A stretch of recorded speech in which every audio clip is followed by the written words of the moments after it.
విశాఖ ఉక్కు ఆంధ్రుల హక్కు ఎన్నాళ్ల నుంచో వినిపిస్తున్న నినాదం ఇది. అయితే విశాఖ ఉక్కు ఫ్యాక్టరీ రాబోయేటువంటి రోజుల్లో ప్రైవేటీకరణ చెందుతుందా, ప్రైవేట్ శక్తుల చేతికి వెళ్తుందా అనేటువంటి ప్రశ్న కొన్నేళ్లుగా వెంటాడి వేధిస్తున్నటువంటి ఈ నేపథ్యంలో విశాఖ స్టీల్ ఫ్యాక్టరీ ప్రైవేటీకరణ అతి త్వరలో రాబోతోంది అనేటువంటిది పొంచి ఉన్న ప్రమాదం అని చెప్పి చాలా మంది చెప్తున్నారు. వైసీపీ మాట్లాడలేదు అనేటువంటి ఒక ఆరోపణ అయితే, కూటమిలో ఉండి కూడా టీడీపీ కానీ పవన్ కళ్యాణ్ కానీ మాట్లాడటం లేదు అనేటువంటిది ఆరోపణలు ప్రత్యారోపణలు ఎన్ని ఉన్నప్పటికీ అసలు విశాఖ స్టీల్ ప్లాంట్ ప్రైవేటీకరణ ఆగుతుందా, ఇప్పటికే అయిపోయిందా అనేటువంటిదే $1 మిలియన్ ప్రశ్న. ఇదే అంశంపై ఇన్ డెప్త్గా డిస్కస్ చేద్దాం. Let's invite ex-MLC YSRCP general secretary Jupudi గారు అంటూ the dial news hot seat with Vijay సాధు. జూపుడి గారు, నమస్తే. నమస్తే. ఏపీ ప్రతిపక్ష పార్టీకి చెందినటువంటి నేతగా మాత్రమే కాకుండా దాదాపు 17 సంవత్సరాలు విశాఖ స్టీల్ ఫ్యాక్టరీలో ఉద్యోగిగా, అలాగే చాలా కీలకమైన పొజిషన్లో ఉన్నటువంటి వ్యక్తిగా ఈ సబ్జెక్ట్ డిస్కస్ చేయడానికి మీరు అర్హులని చెప్పి మిమ్మల్ని హాట్ సీట్ మీదకి పిలవడం తెలిసిన ప్రభాకర్ గారు, రాజకీయాలు, ఆరోపణలు ప్రత్యారోపణలు ఎలా ఉన్నప్పటికీ కూడా విశాఖ స్టీల్ ప్లాంట్ ఫ్యాక్టరీ ఖచ్చితంగా ప్రైవేట్ వ్యక్తుల చేతుల్లోకి వెళ్ళిపోతుంది అనేటువంటిది నాకున్నటువంటి క్రెడిబుల్ సోర్స్. జరుగుతుందా, జరగదా? ముందుగా విజయ్ గారు, నేను ministry of defence మేధాని Mishra Dhatu Nigam limited అంటే సూపర్ అలైస్, ఇది ఆకాశంలోకి వెళ్ళి ఆల్ ర్యాకెట్స్ కానీ లేకపోతే వెపన్స్ కానీ, light weight material titanium and రాకెట్ని మొత్తాన్ని కూడా ఒక బేస్గా ఉండి కింద ఇగ్నిషన్ ఉంటే పైకి తీసుకెళ్ళిపోయి ఒక మ్యారేజింగ్ స్టీల్ కానీ, లేకపోతే స్టీల్స్లో స్పెషల్ స్టీల్గా పిలువబడే 304 అనే స్టీల్ కానీ, వీటితో పాటు అనేకమైన స్టీల్ ప్రొడక్షన్ సెంటర్లో పనిచేసినటువంటి ఒక మెకానికల్ ఇంజనీర్గా మీ ముందు కొన్ని అంశాలని, మీరు విశాఖ స్టీల్ ప్లాంట్ ఉంటుందా పోతుందా, 10 పబ్లిక్ సెక్టర్గా ఉండబోతుందా లేకపోతే ప్రైవేట్ సెక్టర్గా చేతులు మారబోతుందా అన్న ప్రశ్నకి నా దగ్గర సమాధానం ఉంది. బట్ లాస్ట్లో మీకు ఆ సమాధానం చెప్తాను. ఓకే, టెక్నికల్ పాయింట్స్ డిస్కస్ చేయడం చాలా ఇంపార్టెంట్ కదా. ఫస్ట్ ఆఫ్ ఆల్, ఇది ఒక ప్రత్యేకమైనటువంటి ఉద్యమం జరుగుతున్నప్పుడు ఆంధ్రుల హక్కుగా అప్పుడున్నటువంటి ప్రధానమంత్రి ఇందిరాగాంధీ గారు ఆంధ్రప్రదేశ్కి ఏదో ఒకటి ఇవ్వాలి అంటే ఆ తీర ప్రాంతంలో, ఓకే, అది కంబైన్డ్ ఆంధ్రప్రదేశ్కి బోల్డ్ ఇచ్చేసింది కాంగ్రెస్ పార్టీ. అంటే ఈ క్వాలిటీ నేమ్ ఇట్, ఈ quality by anything given by the Congress party వాళ్ళు. ఎందుకంటే అప్పుడు ప్రభుత్వంలో ఉన్న పార్టీ ఏదంటే కాంగ్రెస్ పార్టీ. స్వతంత్రం తర్వాత అప్ టు 80s ఏది ఇచ్చినా, పబ్లిక్ సెక్టర్స్ ఇచ్చినా, డ్యామ్స్ ఇచ్చినా, రైల్వేస్ తెచ్చినా, లేకపోతే డిఫెన్స్ సెక్టర్స్ని డెవలప్ చేసినా, ఏది చేసినా కాంగ్రెస్ పార్టీ అధికారంలో ఉండింది కాబట్టి కాంగ్రెస్ పార్టీ చేసింది. Public sectors, as far as the public sector is concern, modern దేవాలయాలు అన్నాడు జవహర్లాల్ నెహ్రూ. వాటిని కనపడే దేవాలయాలు దేనికోసం పెట్టారు?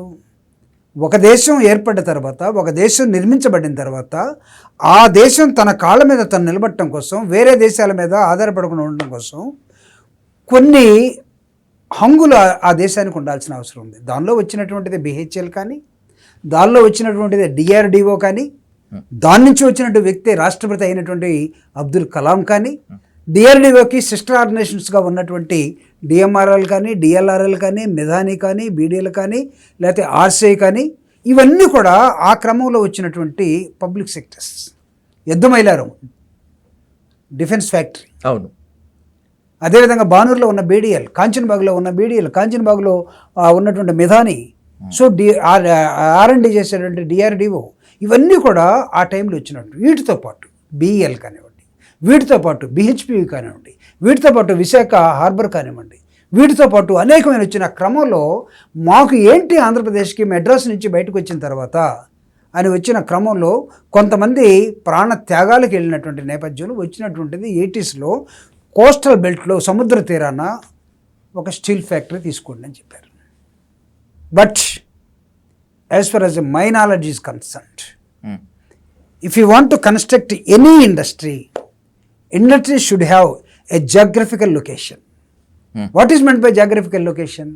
నువ్వు ఇండస్ట్రీ పెడుతున్నావంటే నీ ఇండస్ట్రీకి కావాల్సినటువంటి రా మెటీరియల్ నీకు ఇండస్ట్రీకి చుట్టుపక్కల ఉందా లేదా? ఓకే, నువ్వు ఏదైనా తయారు చేయాలనుకుంటే దానిలో ఉన్నటువంటి ఆ రా మెటీరియల్ నీ దగ్గర ఉందా లేదో కావాలి, నెంబర్ 1. నెంబర్ 2, నీకు కావాల్సిన స్కిల్డ్ లేబర్ లేకపోతే అన్స్కిల్డ్ లేబర్, ఈ రెండు కూడా నీకు అందుబాటులో ఉన్నాయా లేదా కావాలి. ఈ రెండు ఉన్న తర్వాత క్యాపిటల్ అంటే వదిలేసేయండి, depending upon the personality or depending upon the government. Okay, ఇప్పుడు ప్రభుత్వ రంగ సంస్థలు వచ్చినాయి, నీకు మొత్తం క్యాపిటల్ కానీ లేకపోతే మొత్తం అన్ని అక్కడి నుంచి ఇస్తారు, గవర్నమెంట్ నుంచి. మధ్యలో ఎవడు పెట్టాల్సిన అవసరం లేదు, దాన్ని వదిలేద్దాం. The third one is transportation. నీకు రైలు మార్గం ఉందా, రోడ్డు మార్గం ఉందా, లేదా సముద్ర మార్గం ఉందా? విశాఖ స్టీల్ ప్లాంట్కి ఈ మూడిట్లో నాకు చెప్పండి ఒకటి ఎక్కడ ఉందో. అంటే ఇప్పుడు పనిచేస్తున్నటువంటి ఉద్యోగస్తులు ఒకవేళ ఎవరైనా సరే తెలియకుండా జూపూడి గారు విశాఖ స్టీల్ ప్లాంట్కి నెగిటివ్గా మాట్లాడారు, ఇది పెట్టడానికి వీల్లేదంటే ఆ రోజు జరిగిన చర్చ నేను మీ ముందు పెడుతున్నాను. Okay okay. In spite of that central government has given industry to you. దీనికి రా మెటీరియల్ ఎక్కడ ఉందంటే బయలుదిల్లా, ఒరిస్సా. అవును, నీకు క్యాప్టివ్ మైన్స్ అక్కడ ఉన్నాయి. అక్కడి నుంచి నువ్వు క్యాప్టివ్ మైన్స్ తీసుకొచ్చి రా బొగ్గు కానీ లేకపోతే ఇంకొకటి కానీ తీసుకొచ్చి విశాఖపట్నంలో ఆ ఫర్నెస్లో బొగ్గు వేయాలి నువ్వు. ఎలా రావాలి అది? రోడ్డుతో వస్తుందా, రైలు ఉందా, లేకపోతే సముద్ర మార్గం ఉందా? చెక్ చేసుకోండి. ఓకే, మైన్ నీది కాదు, ఈ మూడు నీకు లేవు.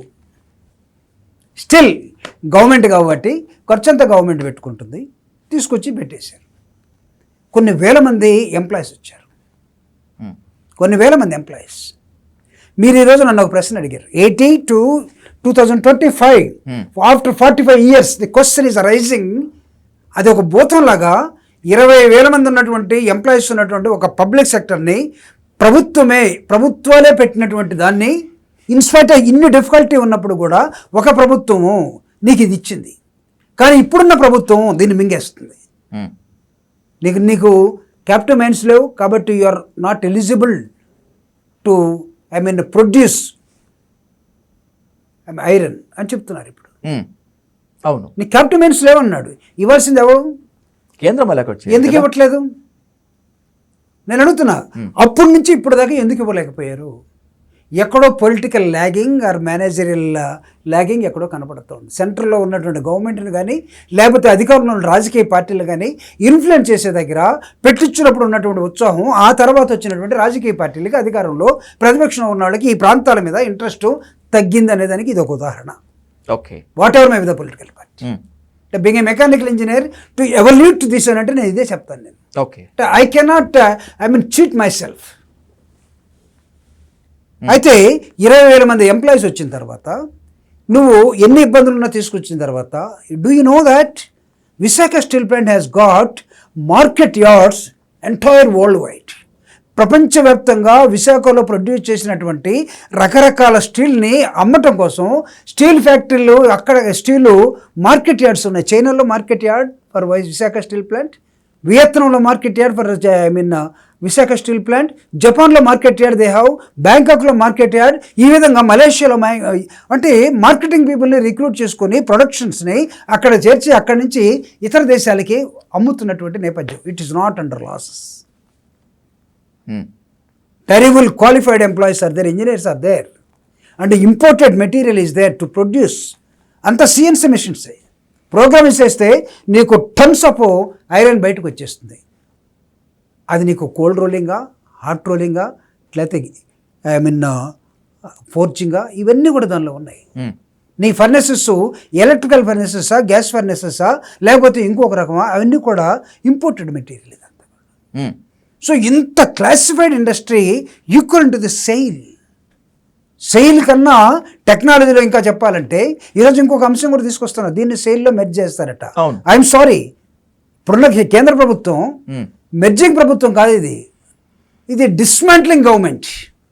ఎక్కడెక్కడ బాగైతే ఆర్గనైజేషన్ ఉన్నాయో ఆ ఆర్గనైజేషన్కి కాళ్ళు చేతులు మొత్తం తీసేసి డిస్మాంటిల్ చేసి అవతల పడేసే ప్రభుత్వం. దీన్ని తీసుకెళ్ళి బాగలేదు కాబట్టి ఇంకో దానిలో పెట్టి ఇలా బాగు చేద్దాం అని ఆలోచన ప్రభుత్వం కాదు ఇది. ఒకవేళ మీ సేల్లో కలుపుతామని ఎవడైనా అన్నట్లయితే దీన్ని మోసపోతున్నారు. ఉమ్, ఈరోజు మీకు అక్కడ వరుసగా ఏం జరుగుతుందో తెలుసా? డిస్ఇన్వెస్ట్మెంట్ జరుగుతూ ఉంది. Support from the central government they have been withdrawn okay. In all the ways. అది ఎట్లా?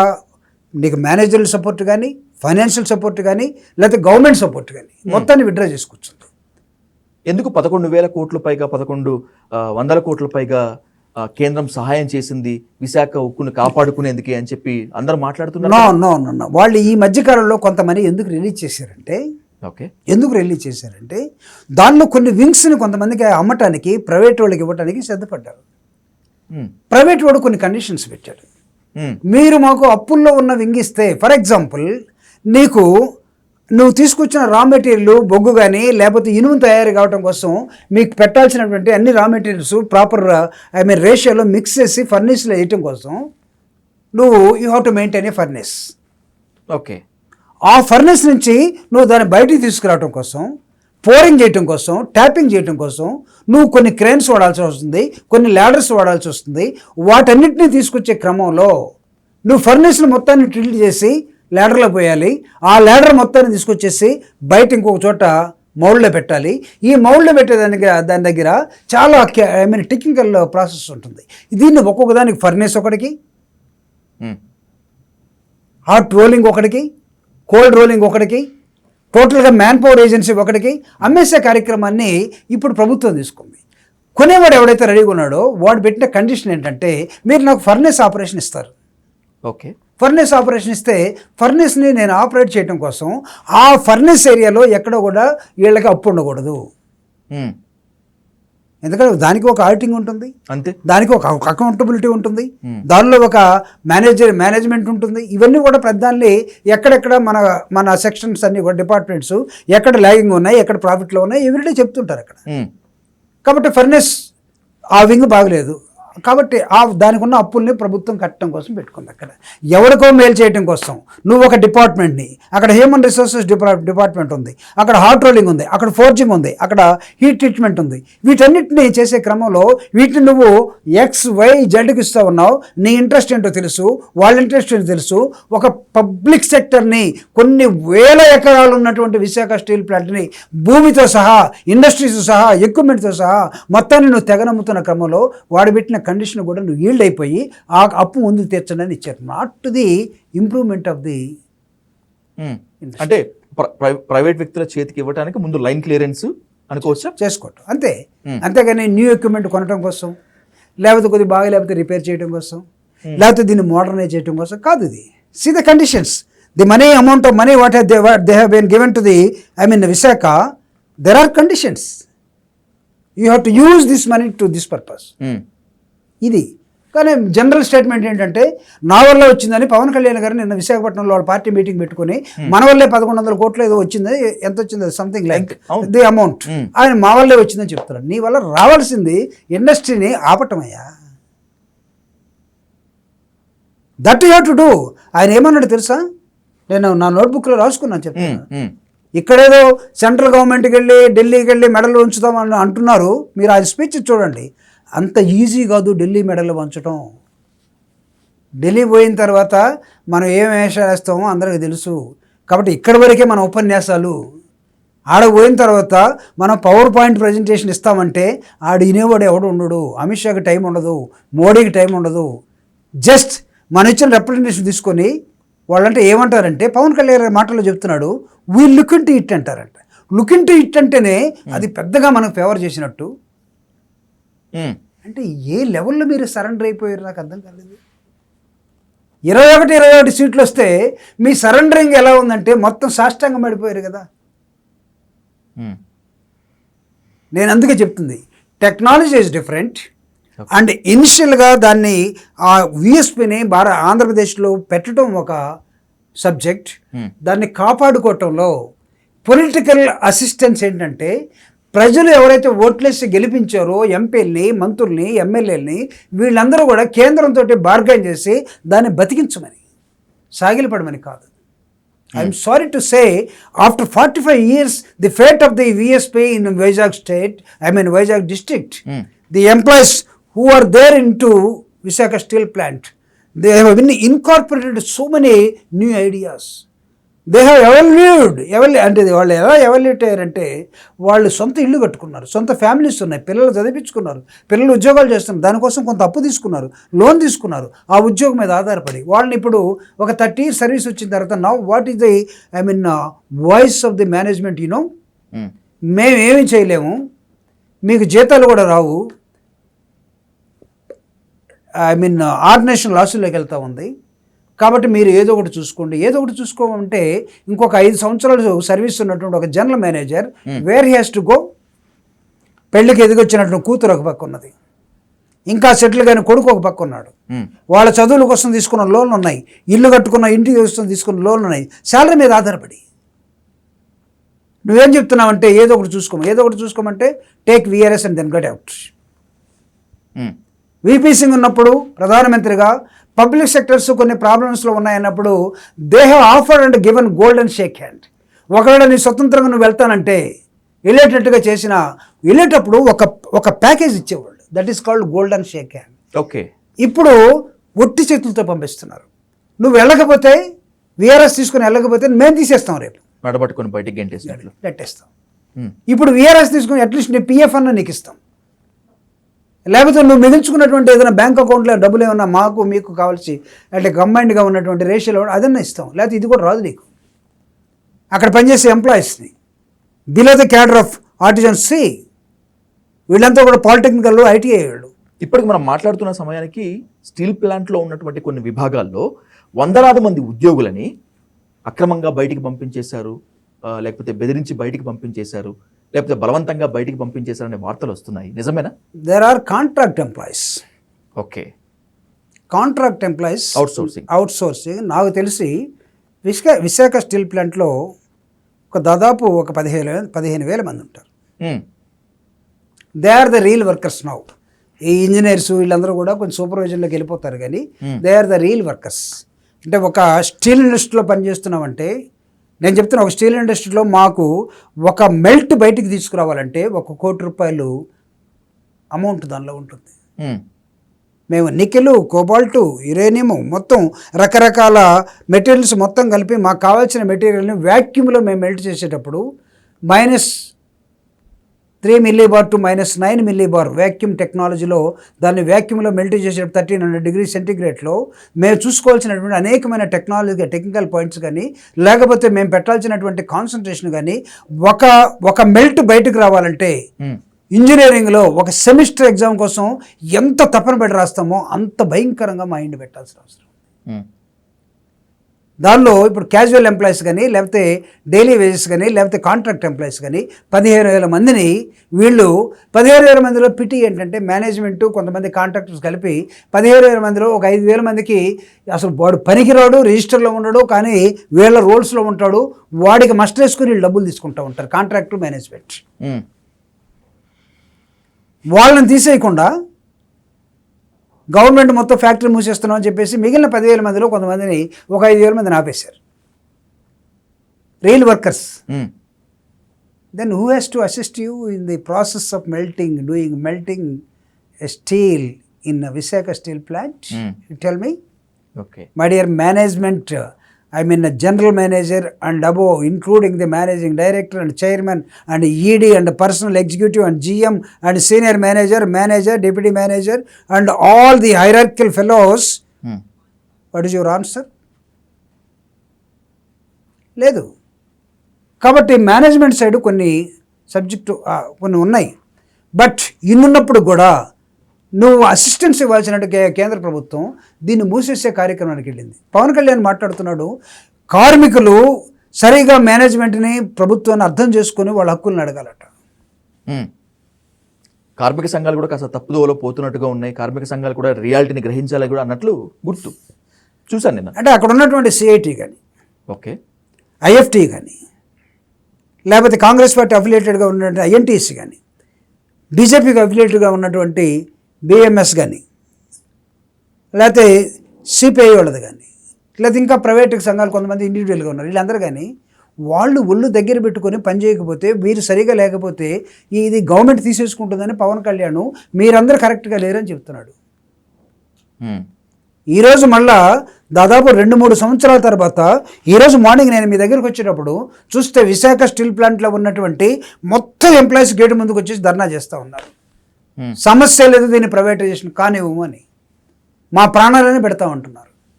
సో నేను ఇక్కడ మీ దగ్గర ఒక స్టేట్మెంట్ ఇవ్వదు. మీరు అడిగిన మొట్టమొదటి ప్రశ్న, ఇది ప్రైవేటైజేషన్ అవుతుందా లేకపోతే నిలబడుతుందా అంటే, ఇది మొత్తం కూడా దేని మీద ఆధారపడి ఉంటుందంటే, the amount of risk the employees are going to take irrespective of their affiliations. అవన్నీ వదిలేసి వీళ్ళందరూ యునైట్గా నిలబడి వాళ్ళు రోడ్డు మీదకి వస్తే అది ఫ్యాక్టరీ నిలబడుతుంది. వాళ్ళు ఈ మొన్న జరిగినటువంటి ఎన్నికల్లో పవన్ కళ్యాణ్ కానీ, చంద్రబాబు నాయుడు గారు కానీ, బీజేపీ కానీ మొన్న ఎన్నికల్లో వాళ్ళు ఏం ప్రామిస్ చేశారు? ఎట్టి పరిస్థితుల్లో మా ప్రాణాలైనా పోనిస్తాం కానీ మీ విశాఖ స్టీల్ ప్లాంట్ని బయటికి పోనివ్వన్నారు. వీళ్ళందరూ కలిసి వాడి కాలర్ పట్టుకోగలిగితే ఫ్యాక్టరీ నిలబడుతుంది. కేంద్రం కాలర్ పట్టుకోగలిగితే, కేంద్రానికి అసిస్టెన్స్ ఇస్తున్నటువంటి పవన్, కేంద్రానికి అసిస్టెన్స్ ఇస్తున్నటువంటి చంద్రబాబు నాయుడు, లేకపోతే కేంద్రంలో భాగమైనటువంటి బీజేపీ, ఓకే, ముగ్గురు నిలబెట్టి 3 బొమ్మలు అక్కడ పెట్టమనండి. సో ఇది క్లియర్. రాజకీయ పార్టీలు ఏం చెప్పినా కూడా వాటిని నమ్మొద్దు. కార్మికులు, కార్మిక సంఘాలు, స్టీల్ ప్లాంట్ నమ్ముకున్నటువంటి వాళ్ళు ఉద్యమిస్తేనే న్యాయం దక్కుతుంది. రైట్. అల్టిమేట్ గా వాళ్ళు ఉద్యమించకుండా వాళ్ళు వీళ్ళ వెనకాల తోకలు పట్టుకొని పోతే మాత్రం ఆ ఇండస్ట్రీ విశాఖ స్టీల్ ప్లాంట్ డెఫినెట్గా చేయి దాటిపోతుంది. ఎందుకంటే the bent of mind of central government or BJP government is now close all the public sectors. ఎందుకో చెప్పనా, నెహ్రూ ఇచ్చినటువంటి ఈ ఆధునిక దేవాలైన పబ్లిక్ సెక్టర్స్ని ఆ రోజు సామాజిక న్యాయం కోసం ఈ దేశంలో అనేకమైన వర్గాలు ఉద్యోగాలకు దూరంగా ఉన్నారు, అనేకమైన వర్గాలు ఎకనామికల్గా బ్యాక్వర్డ్ ఉన్నారు. కాబట్టి వీళ్ళందరికీ ఒక ఎంప్లాయ్మెంట్ కల్పించాలని కాంగ్రెస్ పార్టీ తీసుకున్నటువంటి నిర్ణయమే public sectors. There is a recruitment. The recruitment process filled with the so many rules and regulations and the guide lines. You have to follow the reservation system while recruitment and after that for promotion. ఇవన్నీ ఈ రిస్కులన్నీ వదిలేసినటువంటి prime minister ఆఫీస్ని lateral entry ద్వారా recruitment లేకుండా వాళ్ళకి కావాల్సిన మనుషులు నింపుకున్నటువంటి BJP ప్రభుత్వం ఈరోజు, ఎన్డీఏ ప్రభుత్వం ఈరోజు పబ్లిక్ సెక్టర్స్ని నీకు రిస్క్ అయిన పడి వాళ్ళని బతికిస్తుంది అనుకుంటే ఎవరు నమ్ముతాడు? సత్యహరిశ్చంద్ర నాటకంలో హరిశ్చంద్రుడు ఒక పద్యంలో, కాటిసిన పద్యంలో వాడు తెగ నమ్ము అంటాడు. ఆ విధంగా తెగ నమ్మటం కోసం బీజేపీ ఈరోజు సిద్ధంగా ఉంది. దానికి సపోర్ట్ చేస్తున్న పవన్ కళ్యాణ్ ఎంప్లాయీస్ని ఆయన బ్లేమ్ చేస్తున్నాడు. ఆయన ఇచ్చే రిప్రజెంటేషను అక్కడ ఉన్నటువంటి ఎవరో ఆయన అమిత్ షా లేకపోతే ఇంకొక ఆయన, వాళ్ళు we'll look into it అంటే సరిపోద్దట. వాళ్ళు కూర్చొని వినే టైం లేదట. వీళ్ళకి మీరు పోయి మీ జీఎం కానీ, మీ ఎండీ కానీ, మీ చైర్మన్ కానీ, లేకపోతే మీ తరపున నేను కానీ, సీఎం కానీ పోతే మనం చెప్పే సోదంతా వినటానికి వాళ్ళ దగ్గర టైం లేదని వాళ్ళు చెప్తున్నాడు. కేంద్రంలో ఎన్డీఏ అధికారంలోకి రావటానికి, వచ్చింది అంటానికి అత్యంత కీలక పాత్ర పోషించింది ఆంధ్రప్రదేశే అని సాక్షాత్తు ప్రధాని మోదీ చెప్పినటువంటి ఈ నేపథ్యంలో విశాఖ స్టీల్ ప్లాంట్ డిమాండ్ కానీ, ఏపీకి స్పెషల్ స్టేటస్ కానీ, లేకపోతే ఆంధ్రప్రదేశ్ను పట్టి పీడిస్తున్నటువంటి సమస్యలని వినే టైం వాళ్ళకి ఉండదా? చెప్పే ఉద్దేశం వీళ్ళకి లేదా? టీడీపీ కానీ, జనసేన. ఇక్కడ మనం కొద్దిగా నేను దీన్ని క్రాస్ అయ్యి చెప్తున్నాను. Reorganisation act, what it says, state reorganisation act. రాష్ట్రం 2గా విడిపోయేటప్పుడు ఆంధ్రప్రదేశ్కి ఏమి ఇస్తామన్నారు? Special status, exactly, railway zone, అవునా? అవును. వీటితో పాటు బ్లా బ్లా బ్లా బ్లా చాలా ఇస్తామన్నారు. ఇప్పుడు వాటి కోసం ఒక దశలో వైసీపీ ఎంపీలను కూడా రిజైన్ చేయించినటువంటి పవన్ కళ్యాణ్ లాస్ట్లో వైసీపీ ఎంపీలు కూడా మాకు స్పెషల్ స్టేటస్ ఇచ్చే పని అయితే మీరు రిజైన్ చేయండి, ఇస్తారని చెప్పినప్పుడు మూకుమ్మడిగా రిజైన్ చేశారు. లాస్ట్లో గుర్తుంది కదా? అవును, ఎగ్జాక్ట్లీ చేశారు కదా. వాళ్ళు రిజైన్ చేయమన్న వాళ్ళు ఇప్పుడు అధికారంలోకి వచ్చారు. ఎందుకు పవన్ కళ్యాణ్ కానీ, చంద్రబాబు నాయుడు గారు కానీ స్పెషల్ స్టేటస్ని ఎందుకు మాట్లాడటం లేదు? Special status also includes the VSP issue now. ఎందుకు మీరు విశాఖ జోన్ అడగట్లేదు? రైల్వే జోన్ ఎందుకు అడగట్లేదు? ఇచ్చారు, అక్కడ ఇచ్చారు, ఇక్కడ ఇచ్చారని కాదు. నీకు కన్స్ట్రక్టివ్గా పేపర్లు ఎక్కడుంది? అసలు ఈ సబ్జెక్ట్నే వదిలేశారు. రీఆర్గనైజేషన్ యాక్ట్లో ఆంధ్రప్రదేశ్కి ఏమి కావాలో, ఏమి ఇస్తారో అనేదాన్ని వదిలేసి పాసిపోయిన లడ్లు అన్న వాళ్ళు ఆ నడ్లో లేయగలిసిందే అని పురాతనం వైపు వెళ్ళిపోయారు. అంతేగాని పాసిపోయిన లడ్డుకి ఏమైందని అడగట్లేదు. No special status now from the Pawan Kalyan mouth ఉందా? It is not there road map. Road మ్యాప్లో ఉంటే అది అడుగుతాడు. Road map has to given. ఎవడు ఇవ్వాలి? బీజేపీ వాళ్ళు ఇవ్వాలి. బీజేపీ రోడ్ మ్యాప్లో అది లేదు కాబట్టి హీ విల్ నాట్ ఆస్క్. ఆయన అడగట్లేదు కాబట్టి చంద్రబాబు నాయుడు గారు అడగడు. వీళ్ళిద్దరూ ఎలక్షన్ ముందు ఏం ప్రామిస్ చేశారంటే మీరు మాకు ఓటేయండి, గెలిపించండి, మేము చేస్తామన్నారు. మొత్తం గెలిపించారు. గెలిపించిన తర్వాత మీరు ఇంకొక మాట అన్నారు, తెప్ప దాటిన తర్వాత, ఏరు దాటిన తర్వాత బోడి మల్లయ్య. ఇప్పుడు మీరు ఏమనుకున్నా నాకేంటి? మీరు సరిగా లేరండి నేను చెప్పడానికి ప్రయత్నం చేస్తున్నాను. బీజేపీని అనొద్దు, మీరు ఎవరు కేంద్రాన్ని అనొద్దు. కేంద్రం చాలా బిగ్గు, అది ఒక పెద్ద పెద్ద సంస్థ. ఇక్కడ మాట్లాడొచ్చు కానీ మా ఆడపోయి కేంద్రం మెడలు ఉంచుతామంటే జరిగేది కాదు. మీరు దయచేసి ఆ మాటలు మాట్లాడొద్దని పవన్ కళ్యాణ్ చెప్తున్నాడు. పిటి ఒక పొలిటీషియన్, ఇన్ని రంగులు మార్చి మాట్లాడే పొలిటీషియను ఈ రాష్ట్రానికి అవసరమా? ఈరోజు విశాఖ స్టీల్ ప్లాంట్ మునిగిపోతుంది. విశాఖ స్టీల్ ప్లాంట్ని అప్పుడు ప్రాణ త్యాగం చేసి తెచ్చుకున్నటువంటి ఆత్మలు ఎక్కడున్నాయో అన్నీ ఉండి మీరు మోసం చేస్తున్నారని ఘోషిస్తారు ఇక్కడ. ఈరోజు అప్పుడు విశాఖ స్టీల్ ప్లాంట్ తెచ్చేటప్పుడు కొంతమంది రాజకీయ నాయకుల ప్రాణత్యాగం మాత్రమే ఉంది. ఉద్యోగస్తుల ప్రాణాలు లేవు అక్కడ, కుటుంబాలు లేవు అక్కడ. ఇప్పుడు కొన్ని వేల మంది కుటుంబాలు ఉన్నాయి, కొన్ని వేల మంది కుటుంబాల భవిష్యత్తు ఉంది, కొన్ని వేల మంది ఉద్యోగస్తుల భవిష్యత్తు ఉంది. దీన్ని మీరు ఎవరికి తాకట్టు పెడుతున్నాడు? నేను అడుగుతున్నా, you unite first. This is what doctor Babasaheb Ambedkar చెప్పినటువంటి యూ యునైట్. కార్మిక సంఘాలు మొత్తం కానీ, మేనేజ్మెంట్ మొత్తం కానీ, మీ ఎంప్లాయీస్ మొత్తం కానీ, మీరు వీఆర్ఎస్ తీసుకొని కొంతమంది బయటకు వెళ్తాం, లేకపోతే వాడు తీసిస్తే బయటకు వెళ్తాం, అన్నీ మేము వదిలేసుకొని ఇంకా పోరాడలేము అనేటువంటి కాదు. అక్కడ సంఘాలు పోరాటానికి సిద్ధంగా ఉన్నాయి.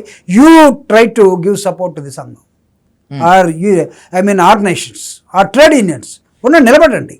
మీతో మీకు కలిసి వచ్చే రాజకీయ పార్టీని జగన్మోహన్ రెడ్డి గారు అధికారంలో ఉన్నప్పుడు Visakha steel plant proposal is there to privatise, but జరగడం లేదు. అతను చెప్పాడు, ఒక మాట చెప్పాడు. విజయవాడ నుంచి ఆయన విజయనగరం వెళ్తూ, భోగాపురం వెళ్తూ విశాఖపట్నం ఎయిర్పోర్ట్లో ఆగి ట్రేడ్ యూనియన్స్ నాయకులు మొత్తాన్ని పిలిపించుకొని మీరు విశాఖపట్నం స్టీల్ ప్లాంట్ ప్రైవేటైజ్ కాకుండా మీరు పోరాటం చేయండి, మీకు నేను అండగా ఉంటాను, ఎలా చేస్తారో చూద్దాం ప్రైవేటైజేషన్ అన్నాడు. దాన్ని నమ్మి వాళ్ళు పోరాటంలోకి వెళ్ళారు.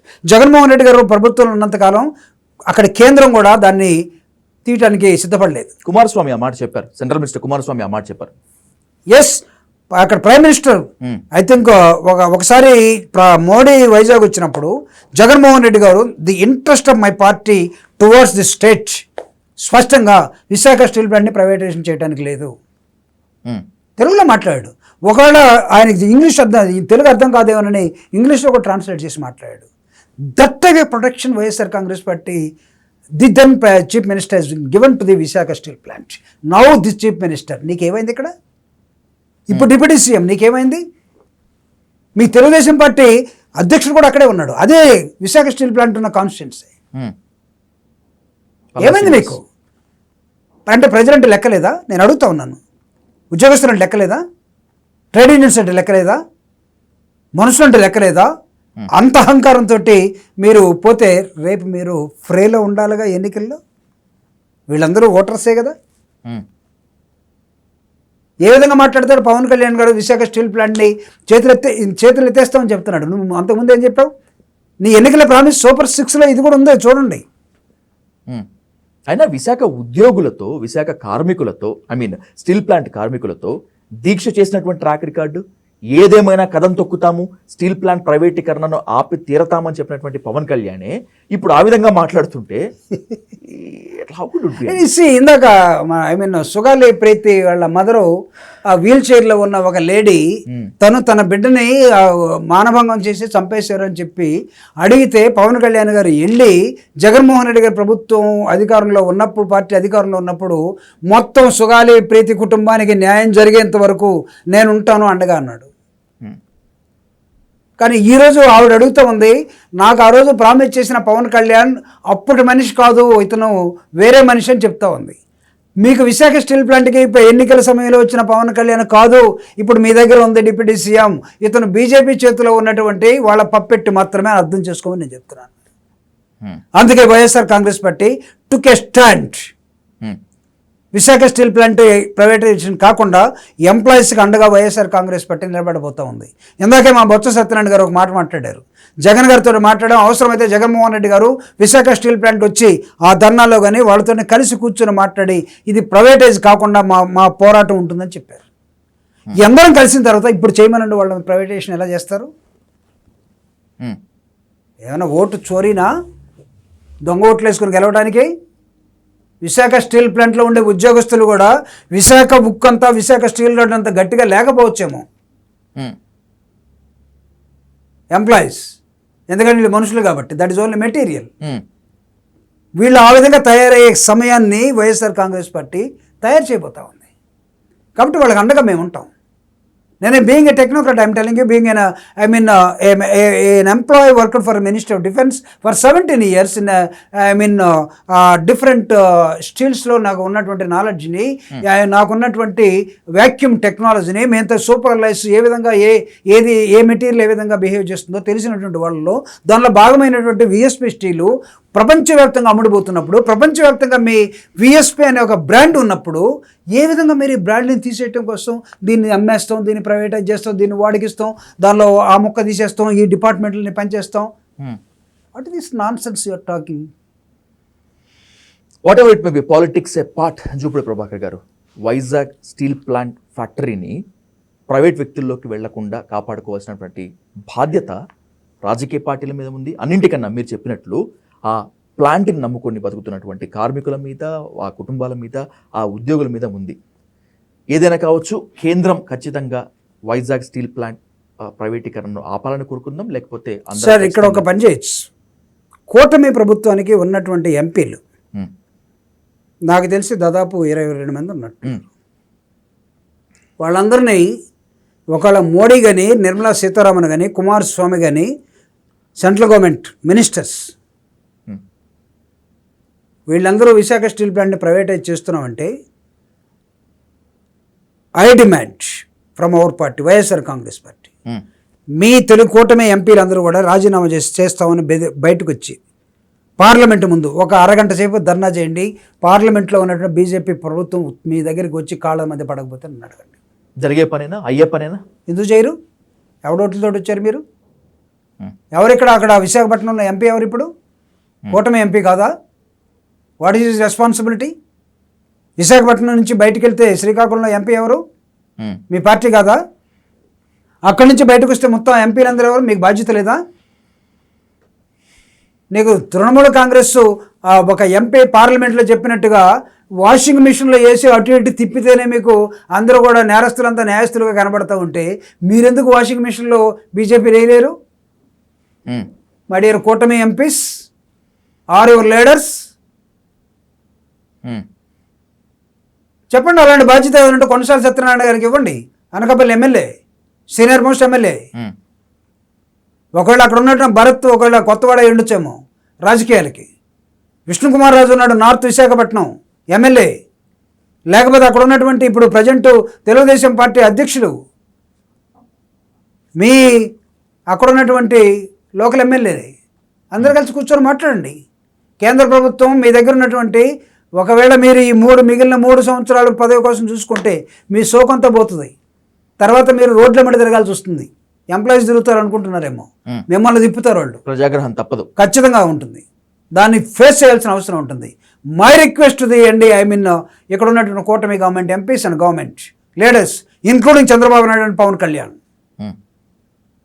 మీ ఎంపీల్ని అక్కడ పార్లమెంట్లో నిలబెట్టి మోడీకి లేకపోతే వాళ్ళ పాలసీస్కి వ్యతిరేకంగా మాట్లాడి ధర్నా చేసి బయటకు వచ్చి రిజైన్ చేస్తామని చెప్పండి.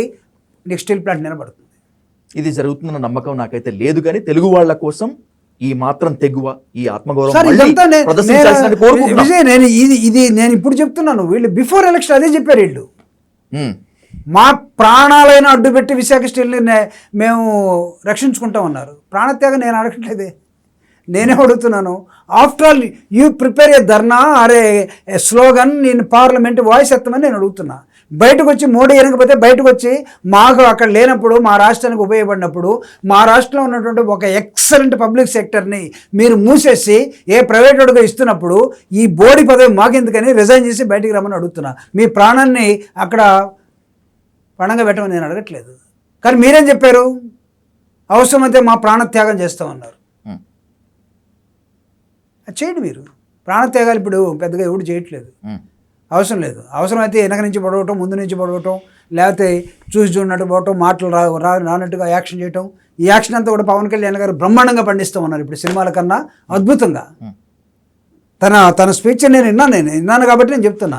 తన ఎమ్మెల్యేలని ఎంపీలని మొత్తాన్ని కలిసి కూర్చోబెట్టుకుని మాట్లాడి అతను విశాఖ స్టీల్ ప్లాంట్ గురించి మాట్లాడుతూ ఉన్నాడు. నిజంగా బీయింగ్ ఏ మెకానికల్ ఇంజనీర్, ఒక స్టీల్ ఫ్యాక్టరీలో దాదాపు ఒక 17 సంవత్సరాలు ఉద్యోగం చేసినటువంటి ఒక ఎగ్జిక్యూటివ్గా ట్రేడ్ యూనియన్ మూవ్మెంట్ని చూసినటువంటి, లేకపోతే ఈ ప్రపంచ యుద్ధాల్లో లేకపోతే అనేకమైనటువంటి పారిశ్రామిక విప్లవాల్లో కార్మిక హక్కుల కోసం వాళ్ళు ఎలా పోరాడారో, మేడే ఎలా వచ్చిందో దాన్ని స్ఫూర్తిగా తీసుకొని కార్మిక సంఘాలు ఎలా పనిచేస్తాయో ఇవన్నీ తెలిసిన వ్యక్తిగా పోరాట పటిమ స్ఫూర్తి అన్నీ పోయిన తర్వాత, ఆఫ్టర్ ఆల్ మేనేజరల్ యాక్టివిటీలోకి వచ్చిన తర్వాత మీ తరపున గెలిచిన వాడు లేకపోతే ఆ టైంలో నిలబడ్డవాడు అప్పుడే మాట్లాడి ఇప్పుడే మాట్లాడుతున్నారో మీరు గ్రహించి మీ ధర్నా చేసేటప్పుడు తనకి గుర్తు చేయమని మాత్రమే నేను అడుగుతా ఉన్నా.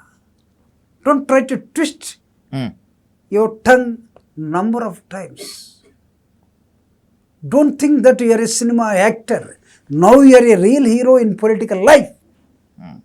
It is not cinema shooting, my dear Pawan Kalyan ji. ఇదైపోయిన తర్వాత కట్ అంటే వేషం మార్చేసి ఇంకో దానికి పోవటం కాదు పొలిటీషియన్ అంటే. Politician is a person వెరెన్ he has to stand up for his own words. ఏదైతే చెప్పాడో దానికోసం నిలబడేవాడే రాజకీయ నాయకుడు. సినిమా యాక్టర్లో ఉండడు. ఆ సీను డైరెక్టరో లేకపోతే కథ రాసినోడో ఈ విధంగా నటించమంటే నటించి వెళ్ళిపోయేవాడు cinema actor. But when a turn a cinema actor into a real politician, you have to checkup your body, your attitude number of times without going to any other doctor. Your own doctor. Are you really acting or మనిషిగా నిలబడ్డావా లేదా? ఇది మీరు చూసుకోవాలి. ఏంటంటే non sense ఆయన మాట్లాడుతుంది. ఒక పబ్లిక్ సెక్టర్ని ఈ దేశంలో మూసేస్తూ ఉంటే వాళ్ళని ఉద్దేశించి పబ్లిక్ సెక్టర్ని మేము నిలబెడతామని చెప్పాల్సిన ఒక రాజకీయ నాయకుడు నీ నుంచి ఏం కోరుకుంటాడో ఎంప్లాయీస్ కానీ ప్రజలు కానీ తెలుసుకోకుండా మొత్తం జారిపోయినట్టుగా, మొత్తం ఊడిపోయినట్టుగా నేను ఏమి చేయలేను చెప్పు. అదైనా నేను నిస్సహాయుడిని అని చెప్పు. నేను వాళ్ళ దగ్గర మొత్తం అయిపోయానని చెప్పు. మోసగించడం ఎందుకు? నీ వల్ల కాకపోతే take assistance from your boss. ఎవరు? నువ్వు ఓన్లీ డిప్యూటీ. రియల్ సీఎం ఉన్నాడు. నేను నా సినిమా కోసం నేను హైదరాబాద్ పోయేటప్పుడు లీవ్ లెటర్ పెట్టి వచ్చాను.